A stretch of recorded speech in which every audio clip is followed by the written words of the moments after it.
WASD is back. No, it's not. Alright, fine. Hi, everybody. I'm on WASD this time. So, this show, you know the show. Tell them what we're going to see in this show. Talk about games. The next 500 album is coming out at the end of the month, and we want to make a fun promo video highlighting one of our songs and some of your moves, some of your freaking slick moves. So here's what we've done. There's a post on the forum, and right on the top of the the description here, you can click on that and go to the forum. Just send in a video of you doing something goofy to the music. It can be dancing, it can be moving around, it can be playing the guitar, it can be hitting yourself in the head with a pot or a pan or anything you want. Just do something. It can be running around town. You make a little music video, it doesn't matter. Send it in and I'll send you a free copy of the album because we're going to make a little promo video that shows it all off. And here's some examples so far. We've got, people dancing. Yeah, getting down. It's ridiculous. His arms. He's crying me out. What are his arms doing? They're stiff. So yeah, his arms, this guy's butt. Yeah, it's great. We need more of these guys. Come on, Joker did it. You guys can do it. Freaking Joker getting down. So send us in a video and we'll make a promo video with the song. Couldn't even watch this stuff. It'll be freaking hilarious, and you guys are awesome. So I know you guys will send one in. So thanks very much. So we're going to talk a little bit about roguelikes, in particular the game One Like, where you live and die once. We're going to talk about this is going to be sort of a Halloween issue, right? Episode. Yeah, kind of Halloween. I thought about wearing my contacts, but I decided not to. I thought it'd be too distracting. We're going to talk about some of the goriest games, but we're mostly going to focus on the old school games because you already know about all the new ones that are out. Creepy everyone already retro. knows about that. Creepy retro. I feel like new games now, when they try to be scary or horror games, it's just a bunch of cheap jump scares, and there's not a whole lot of actual suspense or eerie atmosphere going on. I'm sure there's some exceptions, but yeah, there's some exceptions, but it seems like in the early to mid 90s. Games were really good at having a very haunting atmosphere. We're also going to talk about the Deus Ex sort of revision mod that came out that makes it a little fancier. And then we're going to talk about what we've currently been playing and then ask a pretty interesting question. So stay tuned for that at the end for the next episode that you guys can answer and then we'll talk about. All right, so first off, let's take a look at this game called One Life here. Oh, the thing's on the screen. So in One Life, it's an FPS where it's competitive FPS where you get to live once. YOLO. Should have been called YOLO. So they're marketing this. Oh God, the marketing on this is really bad in my opinion. But most marketing is. Yeah, it's way over the top. But they're like the ultimate power over your opponents and that kind of crap. Imagine the feeling. So. Yeah. I want to know what you guys think about this. Has this gone too far as the roguelikes are a big deal. You live once. There's a lot of tension involved with roguelikes, because that at any time if you die, you're going to have to start completely over. Well, this one, that's really fucking stupid. It's pissing on his head. Yeah, yeah, after you kill someone and they're done, they can't come back, and you piss on them to make them feel really good about themselves. It's like their equivalent of the teabag. Yeah. Teabagging wasn't enough. But it's piss bag. Alright, so I'm going to go ahead and say I think this is a gimmick to get press, and then look what we're doing right now. We're giving them freaking press. But I'll say I don't think I'm going to buy this, and I don't want to play it. I do not want to play this game. It's been all over the press lately. It's even been on Forbes magazine and stuff. It's everywhere. Everyone's talking about this game where you live once. A little bit of news here, but this is making a Fallout beer. So yeah, it's Carlsberg. So if you guys a Pilsner lager. If you guys like that kind of stuff. Not my glass of beer, though. Carlsberg, whatever. It's like one of those beers that if you're really drunk and someone hands you one, you'll drink it. Whereas if someone hands me a Pabst or a Budweiser, I'll sneak away and pour it out and then fill it full of water so I can, not be rude and be like, yeah, I'm still drinking the beer you gave me for free. Thanks. Done that a few times. Did that last night. That's pretty much it. All right, you ready to get into some meteor stuff? Meteor? Meteor. This will be me for just a minute talking about this. So, Deus Ex Revision is a mod that you can grab on Steam, and you can see there the difference between the original and the mod. Look in their eyes. Yeah. They redid a lot of the textures, a lot of the lighting. Look at that. Whoa. And they also redid the entire score. They changed a few minor things in the game. For me, I think it's a bit too saturated. As you can see over here on the right, It's also a lot brighter. it's a lot brighter. Like and the a lot more shadows saturated. in vanilla are much darker and give it, like a creepier atmosphere. When it's all well lit, it doesn't feel as I mean, nice. some things are a pretty big, upgrade. Like, take a look at that. That's a pretty good big upgrade. The weapon models are a big upgrade. But I don't look at they overdo things. Like, look at the texture on the wall there. That's a bit much for me. You know what I mean? It's like too much work went into that. Some of the character models look okay, but some of them, like, what's this? His beautiful eyes. Look at this guy's beautiful eyes. He looks like he's on coke or something. Like My brand. they're bugging out of his head. So that, and like also the models for like J.C. Denton and Paul Denton are not good in my opinion. They're pretty bad. And see, there's that. Oh no, I'll go back. So as you can see in vanilla there, it's not nearly as bright in the background, but we have much more saturation in the foreground. Like the ground here, I didn't like the way it feels too overly saturated. And I'm also a huge fan of the original soundtrack. So I turned off the soundtrack that they had. It's actually a decently produced soundtrack. If you really don't want the whole cyberpunky keyboard cheesy old school soundtrack, then you can leave on their soundtrack. But here's what I'm going to recommend doing. You can go out and grab an ENB for Deus Ex. You can go out and grab a texture pack for Deus Ex, and you can go out and grab some utilities that will allow you to raise the resolution all the way up to 4K. Those are all going to be separate things that you'll have to throw in the folder yourself. And I think did I make a video on Beer Against Beer about this? I think I did. But I've streamed it a few times, but I actually prefer that to this experience. It requires more work, but I feel like it's a better experience. It looks more like the vanilla game. It doesn't change as many things. And I don't know. If this gets people playing Deus Ex, I'm cool with that, but it's not as good as the vanilla, in my opinion. So, there's that. All right, you ready to talk about some creepy games? Yes. All right, I'll let you talk about your stuff first. Well, we want to talk about creepy games, but more specifically creepy retro games, because These are creepy retro games that you can buy. Mostly, you can still go grab these, and we're going to recommend that you check them out if you're in the mood for a creepy game like this Halloween season. Go and check out some of these retro games. They may have a better experience, even though the graphics are dated. Look at his face. Also, another great thing about old games is they had a lot of live action. But this game, okay, I played this game a lot when I was a kid, and I absolutely loved it. It's called Bad Mojo. And they did do a redo of it that just kind of made it more widescreen and less pixelated looking, but overall it's pretty much the same game. You can grab it on GOG.com. So there's a lot of live action, like this cutscene is showing, but then the gameplay is you're a guy who turns into a cockroach, and you're trying to like not be a cockroach anymore. I played this game, but I don't remember. You're actually a guy who turns into a cockroach? You're not a cockroach? I'm pretty sure you're a guy who turns into a cockroach. All right. That's what my memory's telling me. I could be wrong, but yeah, and you play as a cockroach, and you're going through these environments that a normal cockroach would go through, and you get into fights with like spiders that try to eat you and stuff like that, and there's some puzzle solving, because I remember there's one part where there's a spider coming after you, and there's this rat. That thing will eat you. That rat, if you walk too close to its mouth, it will eat you. It's not fully dead. That surprised the crap out of me when that first happened. Oh, there's a spider. This spider, you have to burn him with that cigarette. You have to turn the cigarette and have him like charge at you and get burned. So.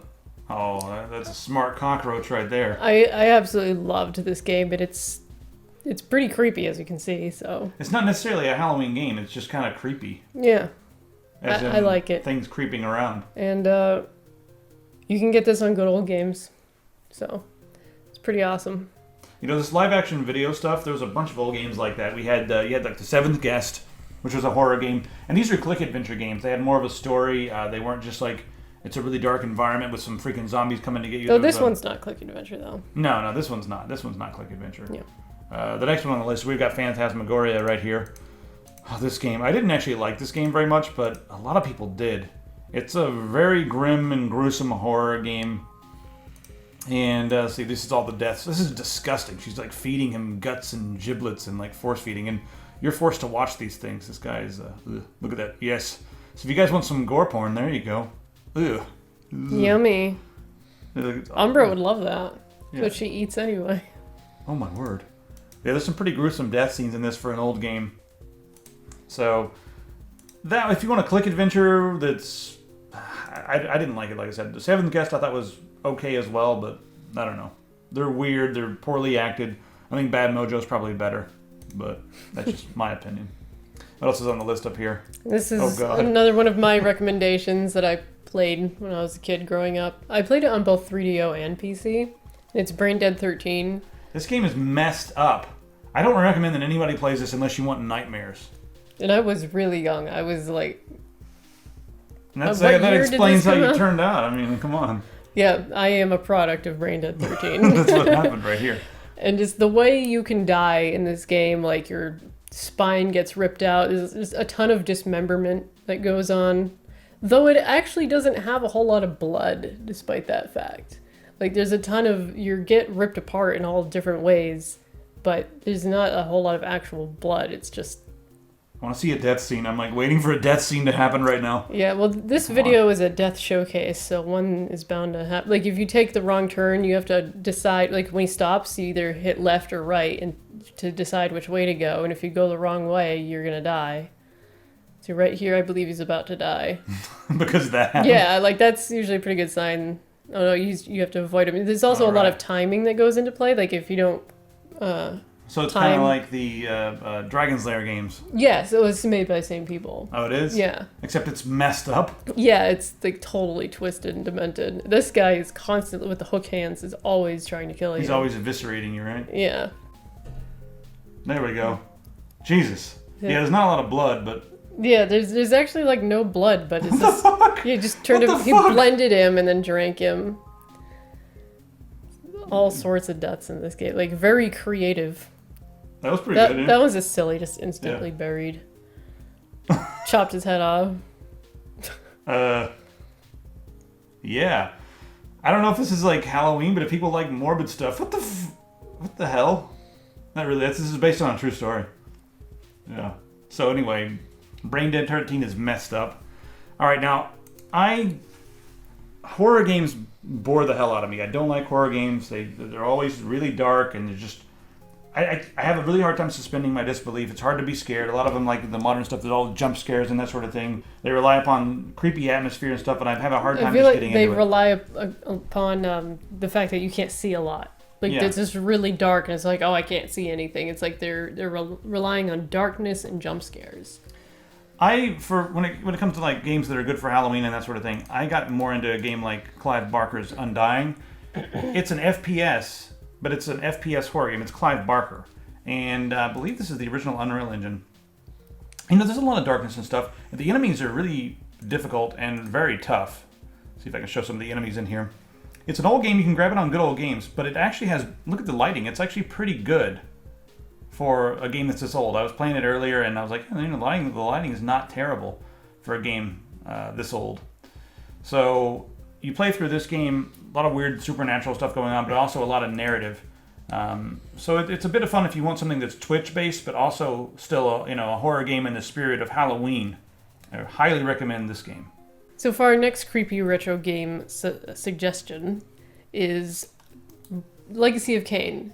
This one is Blood Omen 2 specifically, but I recommend all of the Legacy of Kain games. They're all really, really good. My personal favorite is Soul Reaver, but the ones where you play as Kain are also a ton of fun. And just, in the Legacy of Kain, when you're playing as Kain, he's a vampire, and so, vampires and Halloween and stuff. I wouldn't exactly call it like, it's not scary at all. It's just you're a vampire in this vampire society. Yeah, it's spooky and it's dark, and you kind of, in like Soul Reaver, you're bouncing between the kind of undead world and the living world back and forth, and you reap souls as your Soul Reaver. And just... But you like the Legacy of Kain better, right? They're all Legacy of Kains. I mean, you like the one where you play him better. You like this one better, the Blood Omen? No. You like which ones you like? Do you Soul like Soul Reaver better? Okay. Soul Reaver, where you play as Raziel. Yeah, not Kain. And Raziel and Kain are enemies because Kain got jealous of Raziel and banished him. So, but yeah, Raziel's my favorite to play as, personally. But playing as Kain and in the Blood Omen games is also just a ton of fun. I recommend all of them. And you can get them all on Good Old Games. So you can get the whole series except for the first Blood Omen. You can't get that one. I don't know why, but you can't. And also the first one is like a top-down. It's really different looking than all the rest of them. But it's fun. It's still fun. And it's nice if you're going to play them all to be able to play them all, you know? Yeah, why is the first one not on Good Old Games? That makes no sense. It's weird. Yeah, it is weird. But they're all really good, and I highly recommend all of them if you haven't played them before. Now, the Clive Barker quick mention this game. Yeah, Demonic. It's not even available. Yeah, it never came out. It was canceled. It was featured in the Grandma's Boy movie, and I just rewatched Grandma's Boy the other day, and it reminded me of this. When Demonic was being made, I had my eye on it. I wanted to play it. I wanted it to come out, and I wanted to get it. It wasn't canceled yet. And then, I was keeping my eye on the development of it and everything, and then eventually it was just canceled. And I was like, what? I was so looking forward to it. And then a period of time went by, like a couple of years, and then Grandma's Boy came out, and I was watching Grandma's Boy. I didn't know that Demonic was being in it, and Demonic popped up, and I was like, holy crap, Demonic. It's in Grandma's Boy. And like a lot of people think the game Demonic in Grandma's Boy was just made up for the movie, but it was actually going to be a real game. And it was a game that I was going to get. It was canceled. And I guess that's what they did with the remains of Demonic. It seems like if they put it in the movie, it would have made sense to go ahead and fund the rest of the development, because if it's in the movie, it's automatically going to have a built-in fan base because everyone's going to want to play the game. Why didn't they finish it? I don't know. It's weird. Let me call someone at that company. What company was it? I don't remember. Majesco? Yeah, Majesco. Let's call them. They've been doing casual games, so... Yeah, but I really wanted Demonic. This game, yes. See, this game, I like talking about this game because when you look at modern horror, this is what I would consider this a survival horror. This is Alone in the Dark, by the way. Yeah, Alone in the Dark. And when you compare it to games now you're really dark, can't see anything, jump scares, whereas this game, it's really bright, obviously. You can see everything. There's no hiding in the shadows. But the suspense in this game is ridiculous. It's, the enemies move super slow, but you also move super slow. And it's just, the suspense is, I think that's what makes this game awesome, is you're like, oh crap, he's coming for me, you see something coming across the room and it's like, oh shit, that thing's gonna get me, but I gotta get out of this door. But how do I get out of this door? There's something wrong. You have to figure something out, and the tension that it builds when that thing's coming across the room to get you, and you're like, oh shit. But yeah, you don't get that as much anymore. Like this right here in the window. So you gotta grab your rifle. Here it comes. Yeah. You feel the tension like while you're getting ready for this thing. You're like, okay. And it's just, you're so slow moving, aiming is difficult. You're also battling the controls, kind of like Resident Evil. Yeah. Resident Evil, I felt like it was me versus the controls more than it was me versus the enemies. It was like me battling the control system of the game. This one is not as bad as that, though. I would say a game comparable to this that is also old in terms of having a lot of suspense is a Japanese game called Clock Tower that was featured in a JonTron video. Clock Tower? Yeah, and there's one enemy, and he's the scissorman, and he's got a giant pair of scissors, but he pops up like anywhere randomly, and he's coming for you, and he's really slow, and you're pretty much defenseless in that game, and so it's also, she's done. Oh no! It's also like a puzzle game. You're trying to figure out how to get out of this mansion and all kinds of stuff. But yeah, that also I would say is comparable in terms of suspense. All right, everyone always asks, what we're playing, and we like to make some recommendations, and I like getting recommendations from the audience as well. But right now, this is our little segment where we talk about what we're playing currently. So, what are you playing currently? South Park: The Stick of Truth. A lot of games I feel like I don't finish. In this game, I've made a promise to myself that I am going to finish this game. I have been playing it on stream. Every time I play it, I stream it. I have not played it off stream. So, if you guys watch her on Twitch, how's it going? But if you do not, it's just Twitch TV pistol. That's it. Go do whatever. Subscribe, favorite, whatever. I don't know what you click on Follow. something. Follow. That's what it is. You can subscribe too, but hey. Yeah, subscribe to it if you want. Yeah. But yeah, so every time I play it, I stream this game, and it's a lot of fun. I feel like when I'm playing it, I feel like I'm watching an episode of South Park, but also obviously interacting with it because stylistically it's identical, and the writing is the same. You know, the humor, the dialogue is hilarious. It has a lot of really funny details hidden into it, and just I absolutely love this game, and they're actually making another one. It's like a JRPG style as far as combat and stuff goes, right? And I don't even like JRPGs, but this game is a ton of fun, and I absolutely love it, and they're making another one, and I am going to get that one and stream it beginning to end as well. You've also been doing some creepy streaming here for the time that it is now. Yeah, I'd like to get to the spirit of Halloween and everything, so I picked up Soma, and I've been playing that. And I actually really like it. It's made by the same people who made Penumbra and Amnesia. I liked Penumbra quite a bit. Amnesia I thought was not as good as Penumbra, but I liked them all. I mean, I even liked Amnesia quite a bit. My favorite out of all those is Penumbra Black Plague. Yeah, that was my too. favorite one. But Soma is actually really good. I would say Soma is closer to Penumbra than it is to Amnesia. But they made their own engine, which I also respect a lot. Yeah. Everyone's using Unreal and Unity, and I mean we're going to be using Unreal, and I think it's just crazy that they've done all this with their own engine. So, as far as like the spooky factor or the scare factor, is this a good game to play for Halloween if they want to play something newer? Yeah, if you definitely want like a creepy atmosphere, and there is some suspense where you know. In like the Amnesia and Penumbra games where you have to like hide in a corner from something that is either looking for you or could just potentially find you, you know, that has that suspense factor, and just it's dark, but not just dark visually, but I mean dark like atmospherically.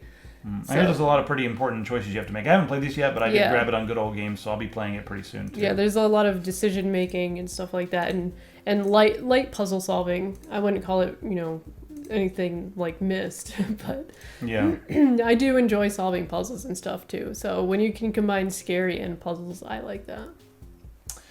All right, as for me, what I've been playing a lot of this lately. It's sort of a stress relieving game that causes me a lot of stress. So when you were playing the other day, I was chatting with our Vermont friends in a group chat, and I was like, all right, for the next 10 minutes, I'm going to count how many times he swears. And I didn't tell you this. Like 70. It was 15, actually. And that was towards the end of your game. I think if I started my 10-minute margin sooner, it would have been a higher concentration. Yeah. So Fistful of Frags is it's a Source Engine mod. It's free if you have any of the Source games. You can grab it on Steam. It's right there. You don't have to do any special things to install it. It gets frequent updates. The freaking melee combat is clunky as hell, but I really like how they've balanced this game out with the different classes and weapons and that sort of. Well, the classes are the same. There's no classes, but the different weapons and that sort of thing. I curse a ton when I use the bow and arrow because it's kind of slow firing. Doesn't do a ton of damage, has massive arc, but you get more points with it, and I've been trying to get really good with it. So I really like using the bow and arrow, even though it's really difficult. But man, when you get into like a melee with somebody and they're kicking you and you're trying to stab them, and then you're just like dead, and you're like, what happened? Because it's just so clunky. When you punch, it's like, and then the next thing you see is a foot is coming up, but you can like steer your kicks, so it's like you can't move while you're kicking, so the kick comes up and it's kicking, and then you see someone's leg going like this, and you're like, what is going on here? That reminds me of the Melee's awful. That reminds me of the melee in the multiplayer of Condemned 2. Condemned is also actually a really good Halloween season game if you haven't played that yet. The first one. They were both really good. I really liked the first one though, but you can get. I think the first one's only on Xbox, and then you can get the second one on Steam. I think that's how it is. But anyway, I was gonna say something. I forgot. Oh yeah, since Fistful of Frags is a free-to-play game, I think a common concern with people in free-to-play games is a lot of free-to-play games tend to be pay-to-win. Right. Does this have any pay-to-win elements or anything like that? So far, I've noticed no pay-to-win. Very minor Xbox Live style stuff. There was actually a guy in here who hopped in, and it was like being just like every time anything happened, he would like just go full on Xbox Live mode, you know, like just full on, you know, like with everything with the ethnic slurs. And so I was like, dude, and I made the huge mistake of being like, dude, chill. That's all I said was, dude, chill. And then for the next 30 like years, he just like did nothing but be like, so we got Logan in here, some little idiot 12-year-old, you know, and then calling me names and stuff. I was like, oh god. So finally I linked him Tech Syndicate, and he was like, what's this? You think you're some hotshot? And I was like, dude, just go there. And he came back after he went to the website and was like very apologetic. And was like, dude, we can all start over and be friends, right? He actually said that. And I was like, yeah, but dude, you're giving PC gamers a bad name. And he apologized.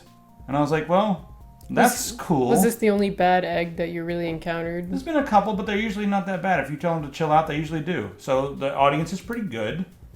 The gameplay is, there's no pay to win or any of that nonsense. There's no microtransactions whatsoever. Also, I feel like a lot of trolls, when they get bored, they tend to download free-to-play games and just intentionally troll on them. I haven't seen much of Because it's that. free, so you can just... They just download that. I'm just going to mess with people in this free game. You know? I got into a free-for-all server that was hosted in Miami, and there was like 6 or 7 guys in there who were like all obviously friends, and they were, you know, it's a free-for-all server. It's a deathmatch. But they were all teaming up, and I was like, you guys are never shooting each other. You're always together.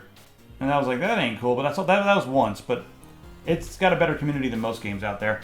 And I like it way better than Counter-Strike. It's slow like Counter-Strike, but it requires, I think, more finesse and more timing. And I mean, there's fewer like automatic weapons, of course. You're dealing It's definitely much slower pace than Counter-Strike. Yeah, well, you're dealing with like You just kicked them in the water. I don't know. I really hate Counter-Strike, but I really get into this, so I don't know what the big difference is. But God, I hate Counter-Strike. Anyway, little Counter-Strike hate there to end the show. I like 1.6. I didn't even like that version very much. I don't know. It's something about the pacing of it just doesn't suit me. This is still slow and fast-paced at the same time. So, all right, for the next episode, we've got a question, and we're going to talk about it, but we want to know what you guys think. Our question to you is, what is the multiplayer FPS that is the most balanced? It has the most balanced gameplay. I guess that's the best way to say it. What has the most balanced gameplay? Balanced weapons. Yeah, balanced gameplay modes.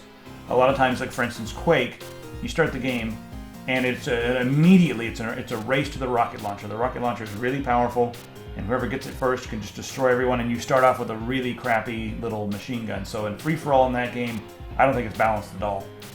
You guys may think differently, but let me know what multiplayer FPS game you think is really balanced, and let me know why. And we'll talk about our choices in the next episode, coming up in a couple of weeks. Stay tuned. See you guys in the comments.